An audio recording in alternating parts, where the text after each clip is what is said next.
राधे राधे दोस्तों, मैं राधा वल्लभ मिश्रा आपका हमारे YouTube चैनल एस्ट्रो प्रॉफिट में बहुत बहुत अभिवादन करता हूँ। दोस्तों, ज्योतिष में जब भी हमारी जन्मपत्री में कोई बुरी दशा आती है जिससे हमें बुरे परिणाम प्राप्त होते हैं, तो ज्योतिष में ऐसा कथन है कि हमें उसकी शांति हेतु प्रयत्न करना चाहिए। ज्योतिष का एक शास्त्र है विष्णु धर्मोत्तर, उसमें एक श्लोक है, गोचरे वा विलग्ने वा ये ग्रहारिष्ट सूचकाः पूजेतान् प्रयत्नेन पूजिताः स्युः शुभप्रदा। अर्थात जन्म कुंडली में जब भी गोचर में अशुभ स्थिति बनती हो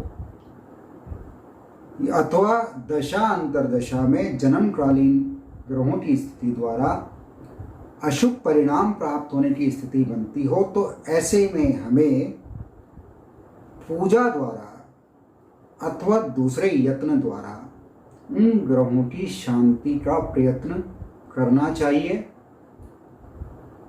यदि हमारे कर्मों के अनुसार यदि हम उस पूजा, व्रत, यंत्र आदि आदि शास्त्रों द्वारा जो विधि बताई है उसके अनुसार यदि उस ग्रह की शांति हो जाती है तो वो शुभ फल का प्रदाता हो जाता है। तो आज हम जानेंगे, इस वीडियो में हम जानने वाले हैं किस तरीके से व्रत द्वारा हम किसी ग्रह के विषय में उसकी शांति से शुभ परिणाम प्राप्त कर सकते हैं। हमारे एक मित्र जिन्हें ज्योतिष का बहुत अच्छा ज्ञान था, गोलोकवासी श्री कमल प्रसाद अग्रवाल, वो हमेशा मुझसे बोलते थे, कोई भी अशुभ ग्रह की दशा यदि आ रही है तो उसने अशुभ परिणाम देने हैं, पीड़ा देनी है। ऐसे में यदि हम व्रत कर लें तो हम ऐसा संदेश पहुंचाते हैं, हम पीड़ा सहने को तत्पर हैं, परंतु वो पीड़ा दूसरे रूप में ना आए। हम भूखा रहकर हम अपने शरीर को थोड़ा कष्ट देकर वो पीड़ा सह लें और बहुत अधिक अशुभ परिणाम हमें प्राप्त ना हो। और वैसे भी यदि आप समझें तो धर्म का एक साधन है व्रत। संसार के बहुत सारे धर्मों में किसी ना किसी रूप में व्रत की महिमा है ही। व्रत के आचरण से पापों का नाश होता है, पुण्यों का उदय होता है, शरीर और मन की शुद्धि होती है, शांति प्राप्त होती है और हमें पुरुषार्थ में सिद्धि प्राप्त होती है। साथ ही साथ उस पुरुषार्थ की सिद्धि से हमें हमारे मनोरथ जो हैं वो भी पूर्ण होते हैं। श्रीमद् भगवत गीता के अनुसार 3 प्रकार के व्रत हैं, नित्य व्रत, नैमित्य व्रत और काम्य व्रत। जैसे नित्य व्रत तो ये है कि जैसे हम सत्य बोलें, पवित्र रहें, गुस्सा ना करें, कोई ऐसी बात ना बोलें जिससे किसी की हृदय को क्षति पहुंचे, पर निंदा में ना पड़ें। ये सब जो है ये नित्य व्रत है जो हमारी आदतों में होना चाहिए। दूसरे प्रकार के व्रत हैं नैमित्य व्रत, जिसे निमित्त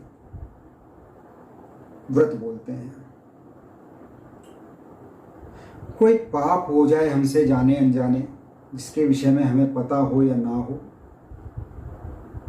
तो उसके प्रायश्चित के रूप में जो व्रत किया जाता है उसे हम नैमित्य व्रत बोलते हैं। और तीसरे जो व्रत हैं वो हैं काम्य व्रत, मतलब सकाम भाव से, जैसे मेरा ये काम बन जाए, मेरा ये मनोरथ पूरा हो जाए तो मैं व्रत करूं, आदि आदि। पर मोटे तौर पे आप समझ लीजिए, व्रत का अर्थ है संकल्प, व्रत का अर्थ है किसी चीज के लिए दृढ़ निश्चय होना। जैसे भीष्म पितामह ने व्रत लिया, मैं आजीवन ब्रह्मचर्य व्रत का पालन करूंगा, आदि आदि बहुत सारे ऐसे शास्त्रों में वर्णन है। तो ग्रहों की शांति के लिए व्रत का नियम पहले समझ लें। शास्त्र बोलते हैं ग्रहों की शांति के लिए जो व्रत किए जाते हैं उससे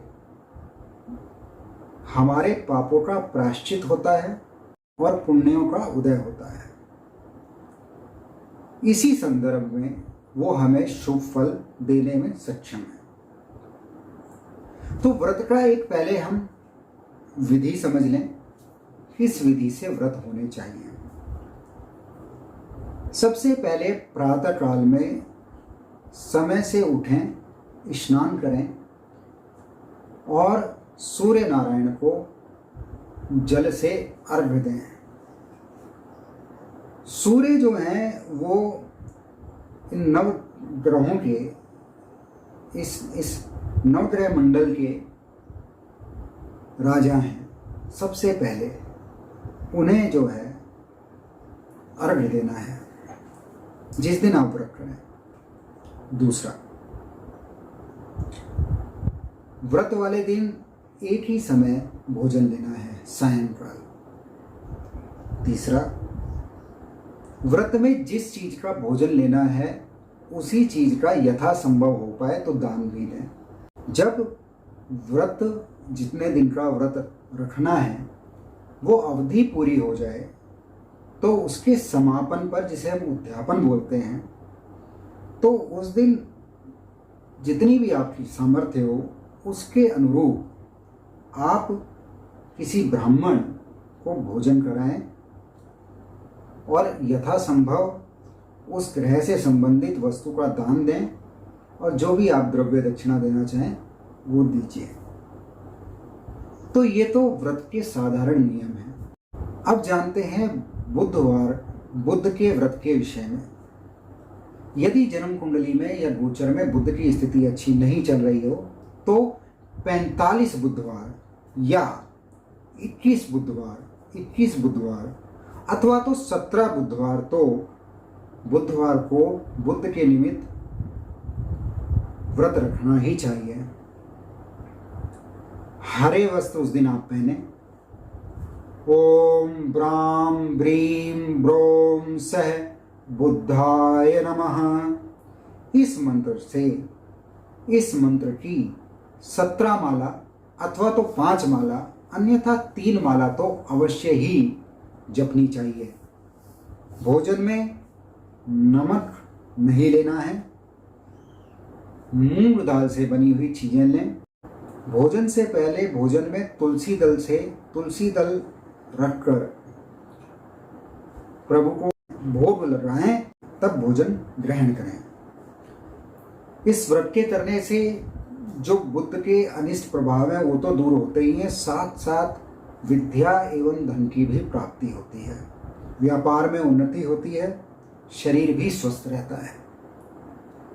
आशा है आज की ये वीडियो आपको बहुत लाभप्रद रहने वाली है और बुध के व्रत आपके लिए शुभ परिणाम लाएं। इसी आशा के साथ आपसे विदा लेते हैं। बहुत जल्दी नई वीडियो में फिर से मुलाकात होगी। तब तक के लिए राधे राधे।